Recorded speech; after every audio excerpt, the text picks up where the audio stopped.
बिस्मिल्लाहिर्रहमानिर्रहीम नहमदहू व नुसल्ली अला मुहम्मद रसूलुल्लाह करीम।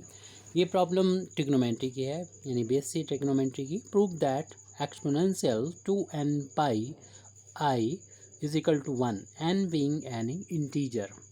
तो हमें एक्सपेंड करना है और n के बारे में बता दिया कि n इंटीजर है। आपको मालूम है कि इंटीजर क्या होता है।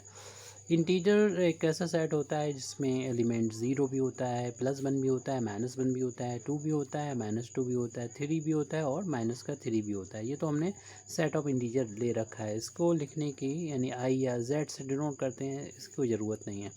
आपको जो प्रूव करना है उसका लेफ्ट हैंड साइड आप लिख लीजिए, यानी एक्स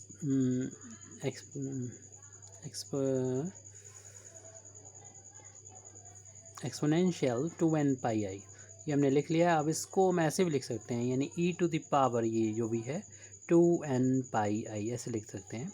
यानी इसको अगर i को पहले लिख दें तो आपको देखेंगे ये है ब्रैकेट में 2n पाई है, क्योंकि आप इससे कंपेयर आप कर सकेंगे आसानी से, क्योंकि आपने पढ़ रखा है यूलर फार्मूला। तो यूलर फार्मूले को हम यहाँ पर लिख दे रहे हैं, यानी e to the power i z. इसी जैसा हमने बना भी लिया अपना जो प्रॉब्लम है उसको।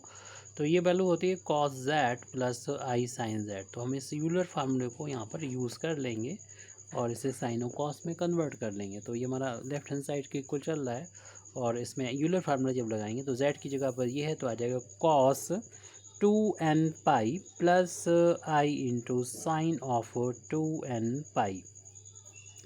तो यहाँ पर आपको मालूम है कि n की वैल्यू तो कोई भी इंटीजर है जिसकी वैल्यू 0 1 2, अगर आप देखिए n बराबर 0 रखेंगे यहाँ पर तो cos 0 हो जाए। cos 0 की वैल्यू 1 होती है, और इसी तरीके से n की वैल्यू 0 यहाँ रखी जाएगी तो ये 0 हो जाएगा। साइन 0 की वैल्यू जो होती है वो 0 होती है।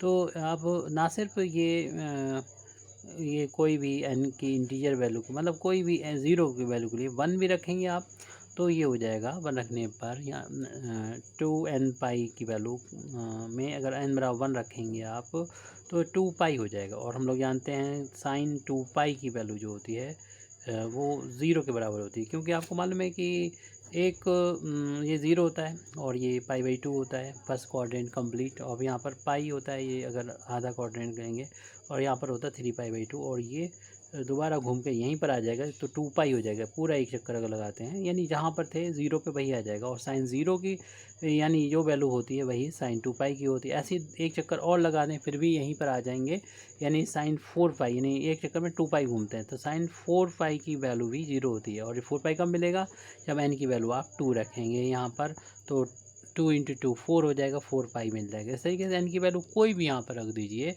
आपको 4 पाई 6 पाई एंड सो ऑन, और ये चाहे प्लस हो या माइनस सबके लिए इसकी वैल्यू सेम होगी।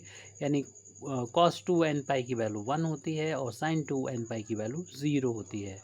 और यहाँ पर 0 में i का मल्टीप्लाई करेंगे तो आपको मालूम है 0 ही आ जाएगा, यानी 1 आंसर आ गया, यानी राइट हैंड साइड आ गया। यानी लेफ्ट हैंड साइड हमारा चल रहा था exponential 2n pi i is equal to 1। इसमें कोई प्रॉब्लम है तो आप कमेंट कर सकते हैं, तो आपको बता दिया जाएगा कोई भी प्रॉब्लम यहाँ पर हो रही हो।